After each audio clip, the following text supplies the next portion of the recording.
Highways Shimla ఒప్పందం ఇది పాకిస్తాన్ వచ్చేసి మేము రద్దు చేసుకుంటున్నాం అన్నారు. సింధు నది జలాల ఒప్పందం వచ్చి మన వాళ్ళు రద్దు చేశారు. మీ సిమ్లా ఒప్పందం రద్దు చేస్తే చూడండి అని చెప్పేసి వాళ్ళు చేశారు. ఇది ఎలా ఉందంటే, ఏంటి నాకు మంచినీళ్ళు ఇవ్వా నువ్వు చూడు నేను చేస్తా అని చెప్పేసి పేక్ కోసుకున్నాడు. మరో చెప్తున్నా, ఎదుటిన్నటువంటి వ్యక్తి నాకు మంచినీళ్ళు ఇవ్వాలా, ఆడు ఇవ్వకుండా ఆపేశాడు. ఎప్పుడు ఇచ్చేవాడు, ఈరోజు ఇవ్వాల. ఇవ్వా నువ్వు, నా సంగతి నీకు తెలియదు అని నేను అన్నా. ఆడన్నాడు చేంజ్ చేసుకుంటూ చేసుకోపోరని. చూడు ఇన్నాళ్ళు నేను బ్రతికొంటాను నీకు చెప్పా, ఇప్పుడు చూడు చచ్చిపోతాను నేను చూసుకోరా అని పేక్ కోసుకున్నా. వాడిని నన్ను చూస్తాను నన్ను చూస్తే ఎవడు తెరుగుబాగులో ఎక్కున్నాడు, నువ్వు వాడు అవతల నీకు నీళ్ళు ఇవ్వటం ఆపితే నువ్వు నీళ్ళు తెచ్చుకోవాలి, లేదన్నప్పుడు ఇంకేదైనా ఉపయోగపడేది చేయలేదు, చస్తపని అంటే ఏంటారు నువ్వు అన్నట్టుగా చూసి నన్ను చూసి నవ్వుతారు. అవునా? ఈరోజు సిమ్లా ఒప్పందం కూడా అటువంటిదే. 1971లో బంగ్లాదేశ్కి మనం స్వాతంత్రం కల్పించాం. మన వల్ల బంగ్లాదేశ్ అనేది ఈరోజు ఉందండి. మనం వేసిన భిక్ష బంగ్లాదేశ్. ఆ ఏదోలకి తెలిసి సావదు, తెలిసినా ఇంకా వాళ్ళు బతుకులు అంతే, వదిలేయండి. అమ్మ రొమ్ము పాల దగ్గర రొమ్ములు కోసే కొడుకులు వాళ్ళు అయితే. సరే, మొన్న బంగ్లాదేశ్ గొడవలు జరిగినాయి కదా, హిందువుల మీద దాడులు జరిగినాయి కదా, అది నాకు ఇప్పుడు మైండ్లో డిస్టర్బ్ అవుతూ ఉన్నాను దానివల్ల. అలా okay, let it be.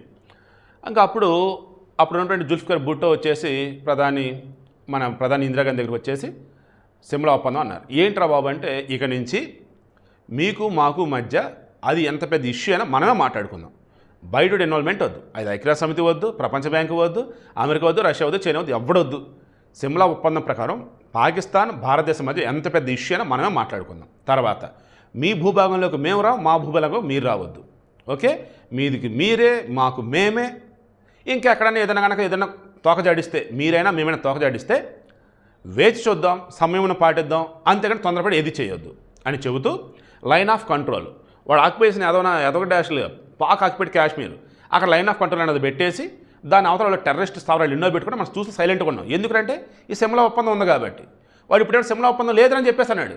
Then cease fire ఎత్తేసినట్టు ఆ భూభాగ రేఖలు ఏవైతే ఉన్నాయో, బోర్డర్లు ఏవైతే అవి కూడా ఎత్తేసినట్టే. ఇక మన ఇష్టం, పాక్ ఆక్యుపేట్ కాశ్మీర్ మనలో కలిపేసుకోవచ్చు, లేదంటే మన భూభాగాన్ని మనం తెచ్చేసుకోవచ్చు, వీలైతే పాకిస్తాన్ కూడా కబలించేయచ్చు, బలూచిస్తాన్కి స్వాతంత్రం ఇచ్చేయచ్చు, ఖైబర్ పఖ్తూన్ఖ్వాకి స్వాతంత్రం ఇచ్చేయచ్చు, పాకిస్తాన్ అంటే పంజాబ్కి స్వాతంత్రం ఇచ్చేయచ్చు, పాకిస్తాన్ అంటే సింధ్కి స్వాతంత్రం ఇచ్చేయచ్చు, ఇక పాకిస్తాన్ అనేది లేకుండా చేసేయచ్చు. అంత మన చేతిలో ఉంది. ఇందాక అదే నేను చెప్పాను, వాడు పేక్ కోసుకున్నాడు రా బాబు అని చెప్పాను. సిమ్లా ఒప్పందం రద్దు చేసుకొని పాకిస్తాన్ వాడు పేక వాడు కోసుకున్నాడు. సింధు నది జలాలను మన వాళ్ళు ఆపేసేసి వాడికి తాగునీరు లేకుండా చేసాం. సో అంతిమంగా ఏంటి, టెర్రరిస్టులకు ఆశ్రయం కల్పించిన పాకిస్తాన్కి దాని అంతు చూసేందుకు కూడా నిద్రపోమన్నట్టుగా మనం ఎఫర్ట్స్ పెడుతూ ఉన్నాం. ప్రపంచ దేశం కూడా మనం సాయం చేస్తూనే. ఐఆమ్ షూర్ రానున్న రోజులలో పాకిస్తాన్ అనేటువంటి పేరు వినపడదు, కనపడదు. ఖచ్చితంగా ఆ దేశంలో 4-5 ముక్కలు అవటం ఖాయం. ఈలోపు అక్కడ ఉన్న జనాలు వచ్చేసి ఎన్ని రకాల ఇబ్బందులు పడ్డా కానీ ఇంకా దేవుడు ఏదో విధంగా సాయం చేస్తాడు. వాళ్ళ అల్లానే లేదన్నప్పుడు అక్కడ ఉన్న ఇంకా మిగతా మతాలకు సంబంధించి వాళ్ళు దేవుళ్ళు ఎవరో సాయం చేస్తారు. బట్ సిమ్లా ఒప్పందం వల్ల చేతులారా దాన్ని వద్దనుకొని పాకిస్తాన్ పెద్ద తప్పు చేసింది. దానివల్ల మనకి ఎంతో మేలు అన్నమాట. వాస్తవం సింధు నది జలాల తర్వాత దాన్ని రద్దు చేసుకున్న తర్వాత సిమ్లాది కూడా మనం రద్దు చేసుకోవాలి. బట్ ఎందుకు అన్నట్టుగా ఆగారు, వాడు రద్దు చేశాడు. ఎవరని పాస్ కాల యాక్చువల్ మేము రద్దు చేసుకోవాలని చెప్పేసి మనం అనుకుంటూ ఉన్నాం, నువ్వే రద్దు చేసావు, థ్యాంక్స్ రా బాబు అని చెప్పేసి మనం అనుకుంటా ఉన్నా.